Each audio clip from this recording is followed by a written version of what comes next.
चंद्रपूर जिल्ह्याच्या कोरपणा तालुक्यातील शेतकरी प्रधानमंत्री पीक विमा योजनेच्या लाभापासून वंचित असल्याने तालुका कृषी अधिकारी कार्यालयावर धडक देत निवेदन सादर केले। पावसाळ्यात अतिवृष्टीमुळे मोठ्या प्रमाणात शेतीचे नुकसान झाले होते। 4753 शेतकऱ्यांची पीक विमा कंपनीने पाहणी केली असली तरी अद्याप त्यांना मदत मिळालेली नाही। त्यामुळे शेतकरी चिंतित आहे। या संदर्भात पीक विमा कंपनीसोबत तक्रार निवारण सभेचे आयोजन करण्याची मागणी भाजयुमोच्या वतीने करण्यात आली। लवकरच बैठक घेऊन योग्य कारवाई करू असे आश्वासन तालुका कृषी अधिकारी गोविंद ठाकूर यांनी दिले।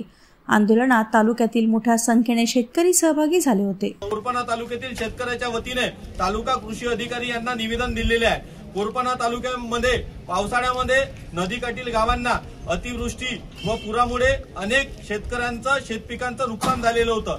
त्या अनुषंगाने कोरपणा तालुक्यातील शेतकऱ्यांनी ऑनलाईन तक्रारी दाखवून ओरिएंटल पीक विमा कंपनीकडे या ठिकाणी तक्रारी दाखल केलेल्या होत्या आणि त्या अनुषंगाने पीक विमा कंपनीच्या अधिकाऱ्यांनी त्या ठिकाणी जाऊन सर्वेक्षण केले आणि या ठिकाणी 4753 एकूण कोरपणा तालुक्यातील शेतकऱ्यांनी ऑनलाईन तक्रारी दाखल केलेल्या आहे, परंतु एकाही शेतकऱ्याला पीक विम्याची मदत या ठिकाणी मिळालेली नाही। त्याच अनुषंगाने आज आम्ही तालुका कृषी अधिकारी कार्यालयात इथं भेट देऊन त्यांना निवेदन सादर केलं आणि त्यांना सांगितलं की तात्काळ तुम्ही ओरिएंटल पीक विमा कंपनीच्या अधिकाऱ्यांसोबत या ठिकाणी तक्रार निवारण सभेचं आयोजन करावं की जेणेकरून कोरपणा तालुक्यातील शेतकऱ्यांना पीक विमा मिळवणे सोयीचे आणि सोपे होईल।